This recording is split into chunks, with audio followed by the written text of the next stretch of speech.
disclaimer. Do as monkey say, don't do as monkey did. Because I didn't cut myself or anything in, like, this video. But, like, I can imagine if someone did take my approach to things, they might end up getting hurt. And I'd rather not have that happen, especially to one of you guys. So, yeah, let's get into this video. Hello and welcome, or welcome back if you are returning, where I have this box and there's a whole bunch of things in it. And one of the things happens to be these.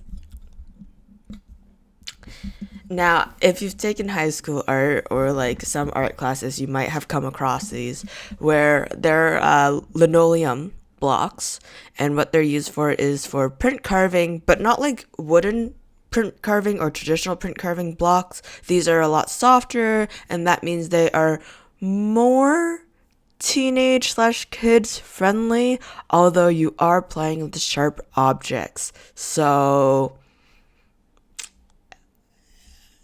do it under parental guidance if you are a child, I guess. I mean, I would not advise giving children sharp objects or tools to play with, but I'm not a parent. What would I know? Anyways, so in saying that, for this, you'd also need the tool, which I have right here. It's the speedball tool. You could hear it rattling over here. I like it because it's not like fixed to the top, so you could change out the tool. And in the hollow part, or at the handle, there's a hollow part which you could open and then store all the pieces there so you don't lose it. I know I would.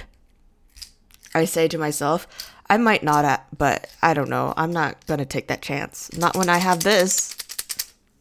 But yeah, so I've done this, oh man, 3 times now? This is the 4th time. It was really fun all those times that I have done it. Could be a bit tricky to design though. I think the best design I've done was this one here, which was for graphic design. I think it was like 2 years ago. If you couldn't tell, time is all mashed together and I have no idea what happened. Yeah, I think it was sometime in graphic design college where I was cutting out this design here. It's my best one, and we did it for like a poster project type thing, advertising that there's like this Lino print gallery. It's fictitious, fictional, but it was an assignment. So yeah, I think I got a decent mark. I don't remember. In saying that though, so I thought it'd be a cool thing to sort of revisit and just like do again. It might be really cool to do like Lionel prints in the future just because it's a different medium and a little something different. And then there's also like a few projects that I have lined up for the future when I get to those. And yeah, they're pretty big projects. I imagine it would take a while for me to do, but we'll see what happens. I don't know. If I did do prints though, it'd probably be something, probably Patreon or to sell on a shop. I don't know. One of the two. I feel like I should do something for you guys, specifically, but I don't know. That's up in the air. So many things. But yeah, so I tried just like a simple little tester one. Like I cut up one of the blocks just to do like testers and stuff like that to sort of get back into the groove of it and like understand. And there are a few things that I'll go over.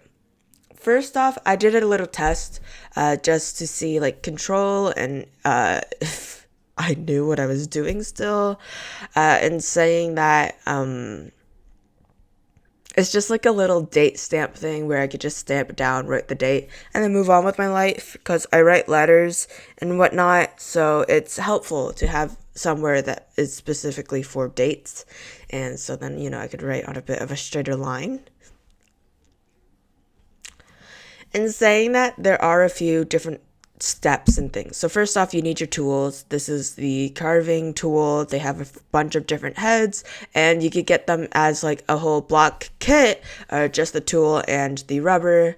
And there's a few other things implied in that, which I will explain. Once you get that, you want to figure out your design. It can be detailed, okay? I don't want to discourage you from going detailed, but you usually want to stick with a simple design because you're technically just working with two colors, your negative and positive, also known as just black and white. So it's a lot easier when you're starting off just to do solid colors rather than trying to do like hatching and all this detailed work. Now, in speaking of detailed work, I like linoleum because it's softer and a lot easier to use, and because the blocks can feel quite intimidating.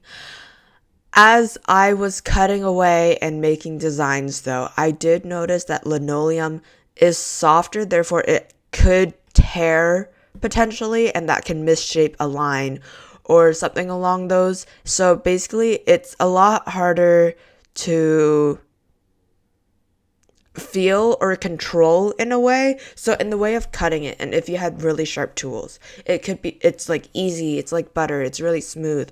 But sometimes when your tools aren't as sharp either, you leave tears, especially if you're going for a very fine or small black section or like inked section. It can be very difficult to like make it really smooth because of how the tools might tear up at the linoleum.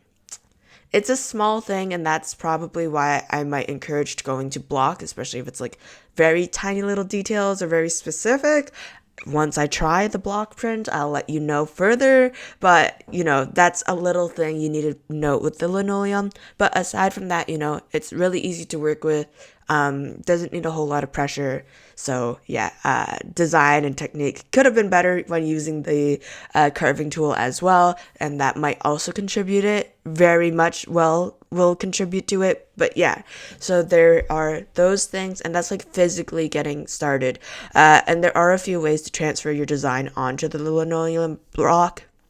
You'll see like other people will like ink it or like color it with a specific color to work with. That's just so they could figure out what they're carving out. So then whatever you leave behind will be what's inked. And then it helps you see what you're designing and what you're carving out a bit better. Alternatively, what else you could do is to transfer it. So I used tracing paper and I transferred the design, or I traced the design out in graphite, and then I flipped it over and I pressed it down into the block. And that is another way, but you do have to realize that you're trying to carve out the white section and not the black section when you do that. Of course, you could then go over top of it with some sort of ink, so then you can see that's what you want to keep, and then you could also see what you're cutting back. Remember, when you are doing this, you can always cut more out, but you can't put back pieces, so go a little bit at a time until you are comfortable with carving out large chunks, or like be certain those are the chunks that you want to carve out. It's sort of like cooking in the sense where I could continue to add salt, but I can't really take salt away very easily. Anyways, so there's those things, and then we'll talk about the inks as well, because I think it's very important to just get this out there. You'll see that I use ink pads. I don't know if these are water-based.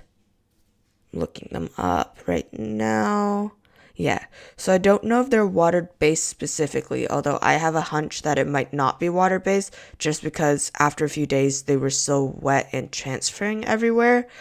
But in saying that, so if you get the full kit, that will come with a tube of ink. It's, I believe, oil-based ink, because if you work on larger pieces, like much larger than these, something like this size here, you will tend to have or need a longer window of working time where you could actually put the ink on and then print it yourself.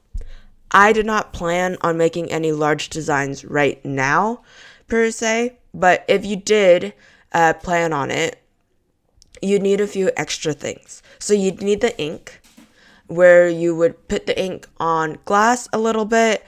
So you need a piece of glass. You get it from a picture frame of the dollar store or something like that. And then you need something called a brayer, which is like a ink rolling thing where you could roll the ink on and then roll it onto your lino print and then put the paper on top and like print it.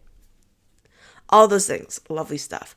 That's typically for larger pieces though, because you do need that longer or larger window of time. And then You don't want your ink to dry out before you can even press it to paper. Small prints or small designs, it's fine. You could get along with just doing like an ink pad, watercolor and whatnot. That's what I plan to design, is smaller designs and nothing too big yet. But yeah, just like a little heads up in the future if you are interested. Once I get more comfortable and like learn a lot more about the medium, I'll make a probably more formal video about it or something along those lines. But for an experiment, trying out different things like hatching and how that would look like, and just like messing around with fun little designs and just getting back into it. Yeah, that's all I have. I hope this encourages you guys to also try a different medium. Maybe it'll be lino printing or lino cutting, but it could also just be something else. Do something fun and challenge your style, challenge yourself, or like even to get out of art block, try creating something different than your usual. With that being said, I hope you guys all enjoyed the video. I hope you guys all stay safe, stay hydrated, and just have a wonderful day. Bye.